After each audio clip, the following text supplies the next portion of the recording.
এদিকে 2018কেও ছাপিয়ে যাচ্ছে ইউনূসের আমলের নির্বাচন। আগের রাত থেকেই চলেছে দেদার ছাপ্পা।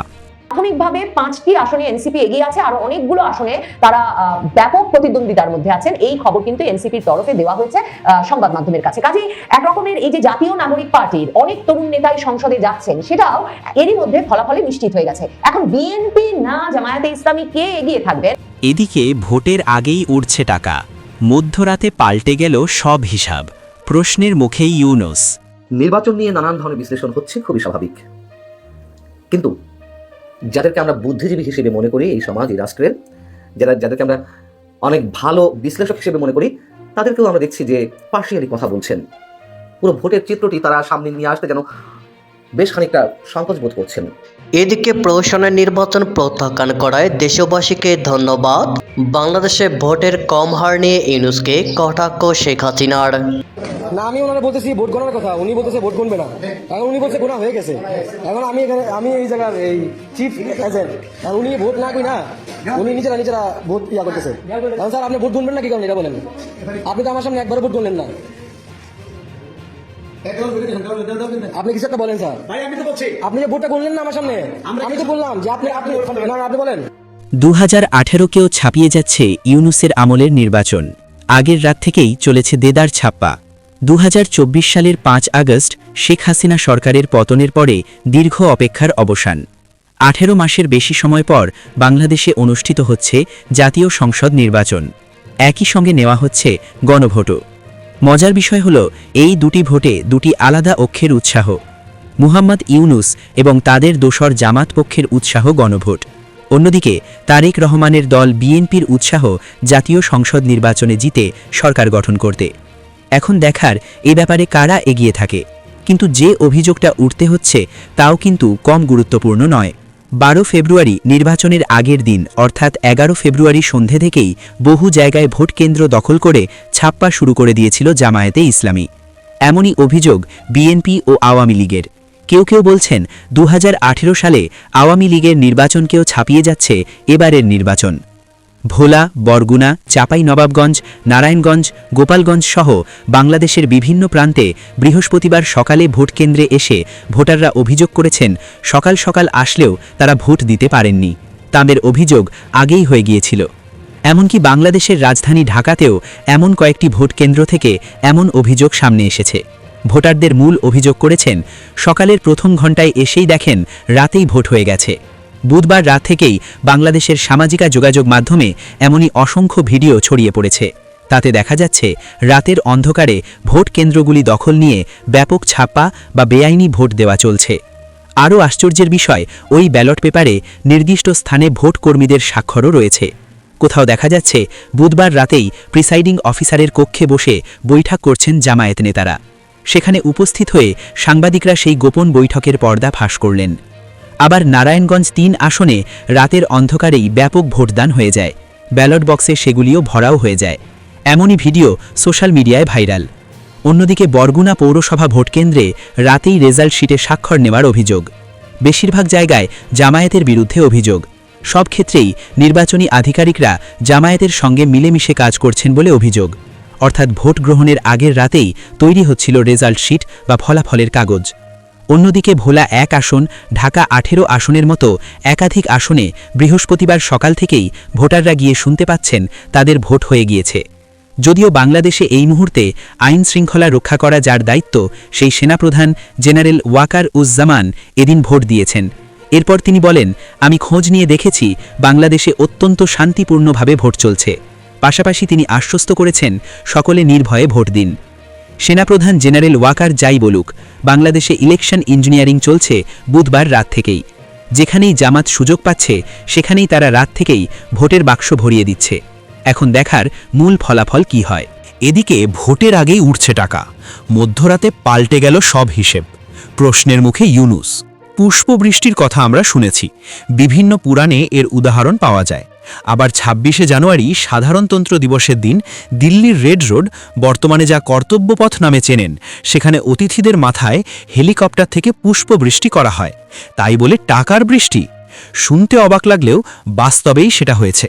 কে বলবে বাংলাদেশে টাকার অভাব রয়েছে? টাকার বৃষ্টি হয়েছে মুষলধারে।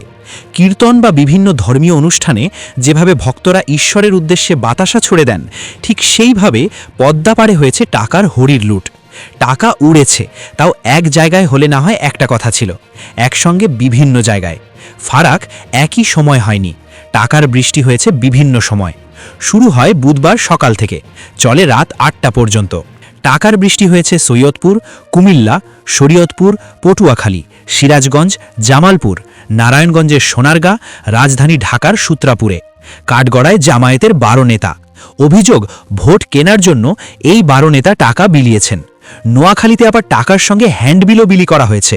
সিরাজগঞ্জে টাকা বিতরণকালে জনতা ধাওয়া খেয়ে পালিয়ে যান জামাতের এক নেতা। নীলফামারী সৈয়দপুর বিমানবন্দরে বমাল সমেত ধরা পড়েছে জামাত নেতা বেলাল উদ্দিন।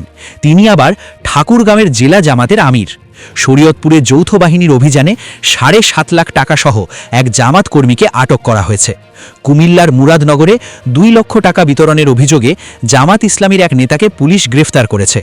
বেলা 11টা দিকে উপজেলার সালিয়াকান্দি ইউনিয়নের নিয়ামতকান্দি গ্রামে তাকে আটক করা হয়। স্থানীয়রা জানিয়েছেন, বুধবার বেলা 11টা দিকে আমির হাবিবুর রহমান একটি ব্যক্তিগত গাড়িতে করে সালিয়াকান্দি ইউনিয়নের নিয়ামতকান্দি গ্রামে ঢোকেন। স্থানীয় ভোটারদের মধ্যে টাকা বিলি করছিলেন। স্থানীয়রা তাকে ধরে ফেলে, বেঁধে রাখে। পরে পুলিশকে খবর দেওয়া হয়ে পুলিশ সেখানে গিয়ে তাকে গ্রেফতার করে। সিরাজগঞ্জ 2 আসনের কামারখন্দ উপজেলার 4 জামায়াত নেতাকর্মীকে ধরে ফেলে বিএনপি। তাদের কাছে ছিল 71,000 টাকা। বিএনপির অভিযোগ, ওই টাকা ভোট কেনার জন্য বিলি করার মতলব ছিল এই 4 জামাত নেতার। যদিও ওই 4 নেতা জানিয়েছেন, এই টাকা বিলির জন্য তারা নিয়ে যাননি। ওই টাকা কেন্দ্রের জন্য খরচ করতে দলের তরফে দেওয়া হয়েছিল। টাকা বিলির অভিযোগ এসেছে ঢাকা 6 আসন থেকে। গ্রেফতার করা হয়েছে জামাত নেতা মোহাম্মদ হাবিবকে। পরে ভ্রাম্যমাণ আদালতে পেশ করা হলে আদালত তাকে 2 দিনের কারাবাসের সাজা দেয়। টাকা বিলির অভিযোগ এসেছে চট্টগ্রামের চন্দনাইশ থেকে। টাকা বিলির অভিযোগে 3 জনকে গ্রেফতার করা হয়। টাকা বিলি হয়েছে মঙ্গলবারেও। ওই দিন 6 নং ওয়ার্ড থেকে 3 জনকে গ্রেফতার করা হয়েছে। ধৃতরা হলেন মোহাম্মদ এনামুল হক, মোহাম্মদ ইমরান এবং গাড়ি চালক। তাদের থেকে উদ্ধার হয়েছে 10,49,000 টাকা। ধৃতদের দাবি, ভোট কেনার জন্য টাকা বিলি উদ্দেশ্য ছিল না। স্বতন্ত্র প্রার্থী অ্যাডভোকেট মোহাম্মদ মিজানুল হকের পোলিং এজেন্টদের জন্য নিয়ে যাওয়া হচ্ছিল। যদিও ধৃতরা জানাতে পারেনি কতজন পোলিং এজেন্টের জন্য এই টাকা দল থেকে বরাদ্দ করা হয়। টাকা বিলির অভিযোগ সবথেকে বেশি উঠেছে জামাতের বিরুদ্ধে। বলা হচ্ছে, যেহেতু জনমত সমীক্ষায় দেখা গিয়েছে তাদের স্থান বিএনপির পরেই, তাই তারা ভোটে টক্কর দিতে টাকা বিলির সিদ্ধান্ত নেয়। যদিও রাজনৈতিক মহলের একাংশের দাবি, একা জামাত নয়, বিএনপির মতো শক্তিশালী দলের তরফ থেকেও টাকা বিলি করা হয়েছে। কিন্তু তারা যেহেতু রাজনৈতিক শক্তিতে ভারী, তাই তাদের নেতাদের পুলিশ গ্রেফতার করার সাহস দেখায়নি। এদিকে প্রহসনের নির্বাচন প্রত্যাখ্যান করায় দেশবাসীকে ধন্যবাদ। বাংলাদেশে ভোটের কম হার নিয়ে ইউনূসকে কটাক্ষ শেখ হাসিনার। বাংলাদেশের জাতীয় সংসদ নির্বাচনকে প্রহসনের ভোট বললেন প্রাক্তন প্রধানমন্ত্রী শেখ হাসিনা। বৃহস্পতিবারের ভোটে ভোটারদের উপস্থিতি ছিল কম। সমাজ মাধ্যমে শেখ হাসিনার দাবি, দেশবাসী এই প্রহসনের ভোটকে প্রত্যাখ্যান করেছেন। সেজন্য তাদের ধন্যবাদও জানিয়েছেন আওয়ামী লীগের প্রধান। বাংলাদেশের নির্বাচন কমিশনের সচিব জানান, বৃহস্পতিবার দুপুর 12টা পর্যন্ত বাংলাদেশের সময় দেশের 32,789 কেন্দ্রে ভোটের হার ছিল 32.88%। হাসিনা জানান, দেশের মানুষ এই ভোটকে প্রত্যাখ্যান করেছে। তিনি ফেসবুকে লেখেন, অবৈধ এবং অসাংবিধানিক উপায়ে ক্ষমতা দখলকারী ইউনূসের আজকের তথাকথিত নির্বাচন ছিল মূলত একটি সুপরিকল্পিত প্রহসন। জনগণের ভোটাধিকার, গণতান্ত্রিক মূল্যবোধ এবং সংবিধানের চেতনাকে বুড়ো আঙুল দেখিয়ে আয়োজন করা হয়েছে আওয়ামী লীগবিহীন, ভোটারবিহীন প্রতারণামূলক নির্বাচন। শেখ হাসিনা এখানেই থামেননি। তিনি ভোট কেনাবেচা কারচুপির অভিযোগও করেছেন। ভোটে হিংসা হয়েছে বলে অভিযোগ করেছেন তিনি। বাংলাদেশের প্রাক্তন প্রধানমন্ত্রী শেখ হাসিনা লেখেন, 11 ফেব্রুয়ারি সন্ধ্যার পর থেকে ভোট কেন্দ্র দখল, গোলাগুলি, ভোট কেনাবেচা করতে টাকা সরাসরি, ব্যালট পেপারে সিল প্রদান এবং ফলাফল শিটে এজেন্টের স্বাক্ষর গ্রহণের মধ্য দিয়েই এই প্রহসনের সূচনা হয়। তিনি জানান, বৃহস্পতিবার সকাল থেকেই দেশের ভোট কেন্দ্রে ভোটারদের উপস্থিতি ছিল নগণ্য। রাজধানী ঢাকা সহ দেশের বিভিন্ন কিছু জায়গায় বহু ভোট কেন্দ্র ছিল ভোটার শূন্য। এই বাংলাদেশ নির্বাচনে হাসিনার দল আওয়ামী লীগ অংশগ্রহণ করতে পারেনি, তাদের কার্যক্রম স্থগিত করেছিল বাংলাদেশের অন্তর্বর্তী সরকার। শেখ হাসিনা জানান, বাংলাদেশের মানুষ আওয়ামী লীগ ছাড়া এই ভোটকে প্রত্যাখ্যান করেছেন। তিনি লেখেন, আওয়ামী লীগবিহীন এই ভোট বর্জন ও প্রত্যাখ্যান করেছেন।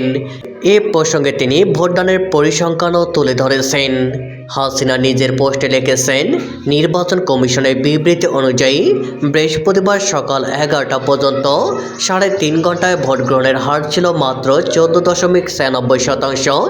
হাসিনা মনে করেন, ভোট গ্রহণের উৎকৃষ্ট সময়ে জনগণের এই কম অংশগ্রহণ প্রমাণ করে যে তারা ভোট প্রত্যাখ্যান করেছে। বাংলাদেশে এখন পর্যন্ত নির্বাচন কমিশন কত শতাংশ ভোট করেছে সারাদিনে সেই হিসাব করে উঠতে পারে নাই। সকাল থেকেই বিবিসি বাংলা সহ আন্তর্জাতিক সংবাদ মাধ্যমগুলো খবর দিচ্ছিল যে ভোটারের সংখ্যা খুবই কম, এবং প্রথমে বিবিসি বাংলার বরাতে এই খবর সংবাদ মাধ্যমগুলো দেওয়ার পর 2 ঘন্টা 2.5 ঘন্টা পরে প্রথম আলো লিখেছিল যে প্রথম 2 ঘন্টায় 13% মতো ভোট পড়ে থাকতে পারে বাংলাদেশের বিভিন্ন ভোট কেন্দ্রগুলোতে।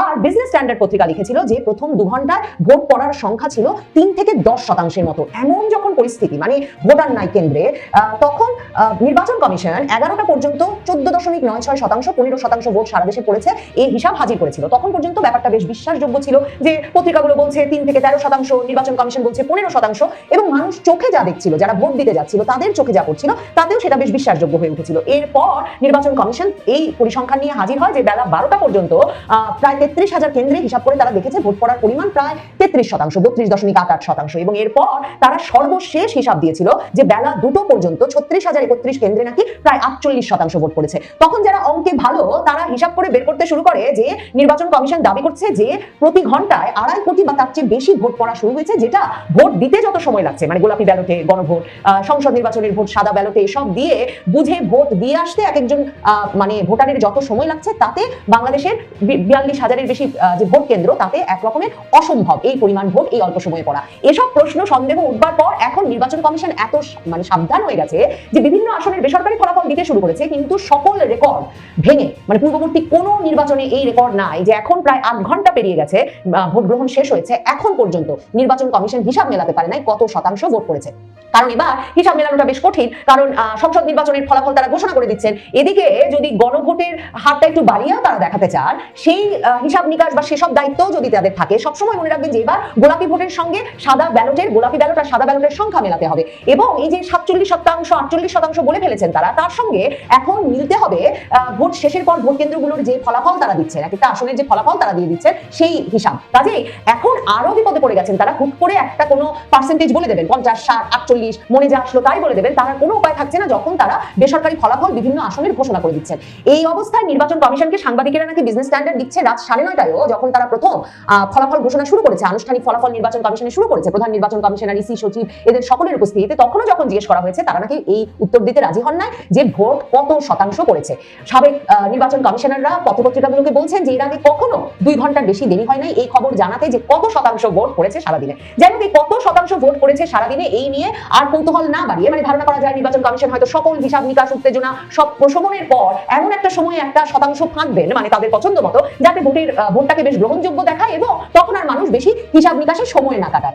এখন সবার চোখ যেদিকে সেই প্রশ্নে যে কোন জোট জিততে যাচ্ছে, বিএনপি নাকি জামায়াতে ইসলামী। জামায়াতে ইসলামীর আমির ভীষণ কনফিডেন্সের সঙ্গে ফলাফল ঘোষণা শুরু হওয়ার কিছুক্ষণ পরেই তিনি এই কথা বলেছেন যে প্রাথমিক ফলে এগিয়ে আছে 11 দলীয় ঐক্য, এবং তিনি এই কথা বলেন সন্ধ্যা 7টায় মিরপুরের জামায়াতের নির্বাচনী কার্যালয়ে আয়োজিত প্রেস ব্রিফিং এ। জামায়াতের আমির নিজে এসে এই কথা বলেন যে তাদের কাছে প্রাথমিকভাবে যে খবর আছে তাতে তারা মনে করছেন যে তারাই সারা দেশে বেশি আসনে এগিয়ে আছেন, মানে জামায়াতের 11 দলীয় ঐক্য জোট বেশি আসনে এগিয়ে আছে। তবে জামায়াতের আমির তখনও বলেছেন যে যেহেতু মানে এখনো এটা নিশ্চিত করে বলা যায় না, এগুলো সবই প্রাথমিক খবর, কাজে তিনিও নিশ্চিত করে বলতে চান না। কিন্তু ওই প্রেস কনফারেন্স থেকে তিনি বিজয়ী হলে কি কি করবেন সে কথা যেমন বলেছেন, জামায়াতের আমির কিন্তু বিকাল 5টাতেই ফেসবুক পেজে পোস্ট দিয়ে তার জোট বিজয়ী হলে যাতে কোনো স্লোগান না, মিছিল না, বরং সকলে সিজদায় পড়ে এবং সৃষ্টিকর্তার কাছে কৃতজ্ঞতা আদায় করে, শুকরানা আদায় করে, সেই কথা তিনি ফেসবুক পোস্টে লিখে দিয়েছেন। বিএনপির তরফে বিএনপি নির্বাচন পরিচালনা কমিটির দায়িত্বে যিনি আছেন মাহাদি আমিন, তিনি বলেছেন যে বিএনপি নিরঙ্কুশ বিজয়ের পথে এগিয়ে যাচ্ছে। তারেক রহমান বলে রেখেছেন যে তারা তখনই মেনে নেবেন ফলাফল যখন তাদের মনে হবে নির্বাচন সুষ্ঠু হয়েছে, নিরপেক্ষ হয়েছে। এখন পর্যন্ত নির্বাচন কেমন হয়েছে সে বিষয়ে কোনো মন্তব্য করা হয়নি বিএনপির তরফে।